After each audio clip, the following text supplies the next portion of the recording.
I remember hearing the story of a 70-year-old woman. Her parents had divorced when she was a teenager, and in the years that followed, all the way up to the point where she was in her 70s, nobody asked her how she felt about the divorce. Nobody asked her how it had affected her, which is so shocking and sad. But unfortunately, that's not uncommon. Often, we're not asked how we feel about that situation, how we feel about our parents separating and getting divorced. Why is that? Typically, because during a divorce especially, the focus is on the parents, not on us as children. So we tend to bottle things up inside. We don't want to make things worse. We don't want to add drama to the situation. And because we don't speak about it, people assume that we're fine. And so what you can do is you can ask them, how do you feel about it? You can give them a chance to express their emotions. And if they struggle to put those emotions into words, you can help them out. You can ask them good questions like, is this what you mean? Or is this how you feel? Research shows that the more specifically, the more clearly that they can describe their feelings, the better it is for them.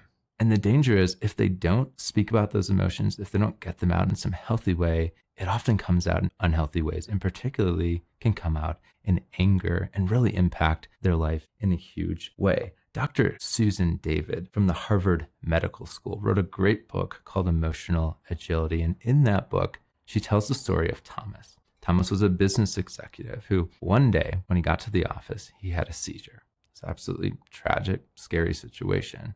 Paramedics came, they took him to the hospital. At the hospital, they ran tests and the doctors found that this was a very rare situation. And they came in and they told Thomas, we know this was scary, but the chance of you having another seizure is almost zero. It's not going to happen. But Thomas wouldn't hear that. He became obsessed with the idea that he would have another seizure. And as a result, he lost everything. He lost his job, he lost his wife, he lost his home.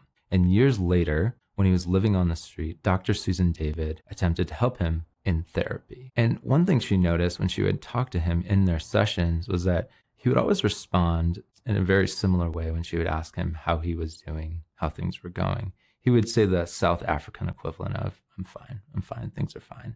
And one day when she was in a session with him, she asked him how his mom was doing because his mom really had been the one who was there for him when nobody else was. And so she asked him, how are things with your mom? And he responded in a really peculiar way. He said, things are fine. She died. And in that moment, she realized that Thomas suffered from a condition called alexithymia. Alexithymia is the inability to distinguish between and put into words your emotions. And for Thomas, it had debilitating effects. And so encourage the person you're trying to help to put their emotions into words. And naturally, really listen to what they're saying. Listen not to respond with the right answer, but to really understand them. And remember, as one man put it, listening is not waiting your turn to speak.